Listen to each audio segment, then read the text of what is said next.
everyone, my name is Annie and welcome back to my channel. Today I'm going to be talking about why Frodo is my favorite character in Lord of the Rings.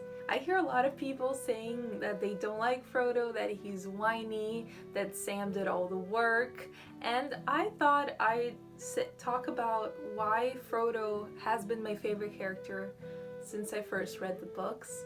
And while I love all the characters in Lord of the Rings, and I would love to hear what is your favorite character in the comments down below, Frodo has always held a special place in my heart, and I thought I'd just talk about why. So without further ado, let's get into it. So I think Frodo has one of the best arcs in Lord of the Rings. His character changes a lot from what we see him in the beginning, from when we say goodbye to him in the very end. So we first see Frodo as a happy young hobbit who is just living with Bilbo and growing up listening to the stories that Bilbo's telling him about his adventures and about the world out there that Frodo wants to explore. And we see that urge to explore in Frodo a lot, almost like the Took side of Bilbo in the beginning of The Hobbit. When Frodo gets the opportunity to leave the Shire with Bilbo after his party, he doesn't go. And it's because, like Bilbo says, Frodo's still in love with the Shire, the woods, the fields, the little rivers. It still has that grasp over Frodo.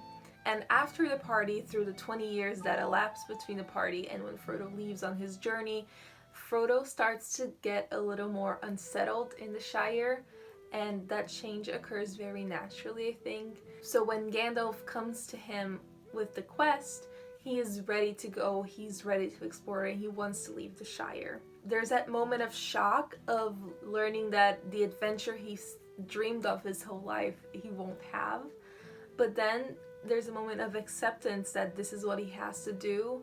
And then Frodo says a line that made me fall in love with him the moment that I read it. "I should like to save the Shire if I could, though there have been many times when I thought the inhabitants too stupid and dull for words, and have felt that an earthquake or an invasion of dragons might be good for them. But I don't feel that now. I feel that as long as the Shire lies behind me, safe and comfortable, I shall find wandering more bearable. I shall know that somewhere there's a firm foothold, even if my feet cannot stand there again." And I think in this moment, something snaps inside of Frodo. That line, "even if my feet cannot stand there again," it shows that he has grown from that young hobbit who wants an adventure, who wants to get out and explore, to someone who knows that he's gonna go in a very dangerous mission and he's gonna sacrifice a lot. He knows that he might not be able to come back and live in the Shire comfortable again, but that's the sacrifice that he's going to make, and I just admire that a lot. And I think that's one of the first moments of a huge character growth that we see in Frodo. And throughout the book we see this development of slowly chipping away that youthful personality and youthful happiness that he had in the beginning. And we see that especially after he gets wounded on Weathertop, he keeps referring to his wound as something that won't be healed, something that's consuming him. And in the end, he really can't go back to the Shire. He basically guessed it when he first said this. He won't be able to live comfortable again because the journey took so much out of him, and that wound won't ever be healed. And in his farewell words to Sam right at the end of the book, he says, "I tried to save the Shire, and it has been saved, but not for me. It must often be so, Sam, when things are in danger. Someone has to give them up, lose them, so that others may keep them." And I think that really just makes his character come full circle and sets him apart from every other character who faced the mission but then was able to go back and live happily ever after. Really, Sam married Rosie, Merry and Pippin were national heroes, Aragorn became king, Legolas and Gimli had their adventures, and Frodo lost something. He's the one that made the sacrifice, and I think that that arc of him realizing how much he's sacrificed but doing it anyway is something that really makes me love him. So the second reason why Frodo's my favorite character kind of feeds off of the last one, and it's because I think he is one of the bravest characters in literature. And while he in a group of people that are incredibly brave, every single one of them. I think Frodo is brave in a different way because he has that understanding of how much he's gonna sacrifice that we see in the passages that I just talked about. And while the other characters are sacrificing just as much as he is, they're doing it without really knowing the personal cost that it will take. So Sam is doing it because he loves Frodo and he wants to protect him, but we see several times in the book he doesn't quite understand the power of the ring, he doesn't quite understand the danger, and Frodo fully understands, and he knows that there won't be a there and back again like there was for Bilbo and there will be for the others. And I think that understanding of what it will take him to finish this quest really makes him so brave. While he is so brave, and that could be completely unrelatable because I don't think lots of people would have the strength that he did, the thing that makes him so relatable is that every time he makes a huge statement of bravery, we see insecurities in him and we see that he understands how powerless he is. And I think a passage that really illustrates that well is at the Council of Elrond when Frodo volunteers to take the ring to Mordor. A great dread fell on him, as if he was awaiting the pronouncement of some doom that he had long foreseen and vainly hoped might after all never be spoken. An overwhelming longing to rest and remain at peace by Bilbo's side in Rivendell filled all his heart. At last with an effort he spoke, and wondered to hear his own words, as if some other will was using his small voice. "I will take the ring," he said, "though I do not know the way." And I think this passage just shows that he is afraid. He doesn't want to go. He doesn't want to leave Bilbo's side. He wants to be comfortable and stay in Rivendell happy. But there's something in him telling him that he has to. He's the one that must bear the ring and bear the burden. And I just think that's a beautiful passage that shows his selflessness, really. And I think that's just wonderful.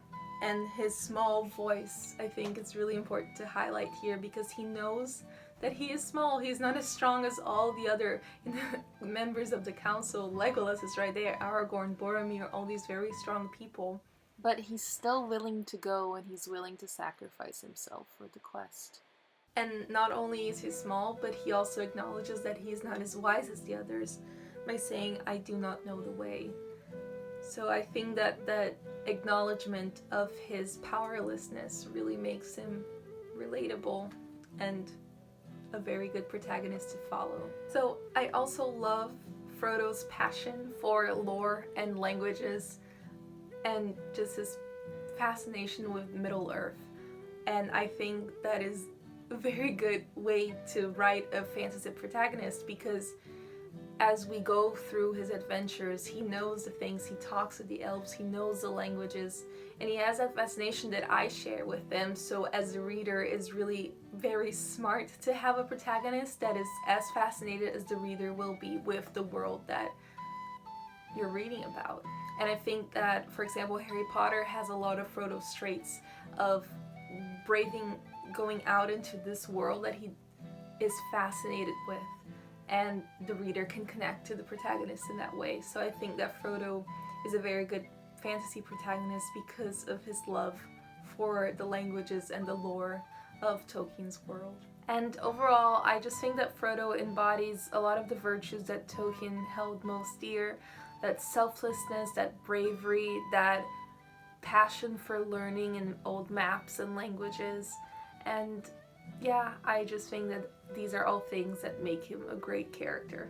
So lastly, I kind of want to talk about why Frodo isn't as loved as I would like him to be, especially by people who mainly watch the movies.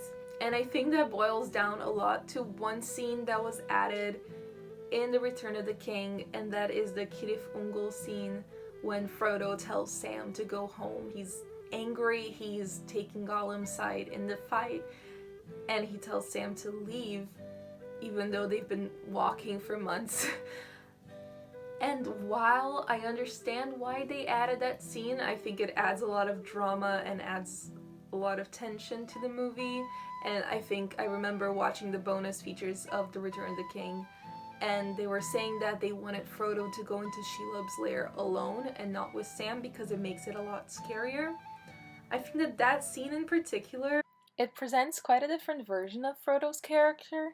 It shows him as a very ungrateful person to what Sam was doing and how he was helping him. And I think because so many people love Sam, and I think Sam is amazing, he's such a great character, I think that people take Sam's side in the fight and not Frodo's, with reason, because Frodo just lashes out, and I don't think that's something he would do in the book. I think that he has a lot more respect and love for Sam, and he wouldn't do that. So while I understand why they added that scene of conflict, and I just don't think it does justice to Frodo's character, and I think a lot of people don't like Frodo because Sam was helping him so much and he simply sends him away. So, but I love the movie, and I think it works within the movie to give it more tension, but I think that book Frodo wouldn't really do that. So yeah, this has been a very nerdy and very long discussion of why I love Frodo so much. But I love Lord of the Rings. I could talk about it all day. Probably noticed that already. So if you would like me to talk about Lord of the Rings again, please leave a comment down below and let me know what you would like me to talk about. And if you enjoyed watching this video, please leave a like and subscribe to my channel. I'd love to have you here. And again, thank you for watching.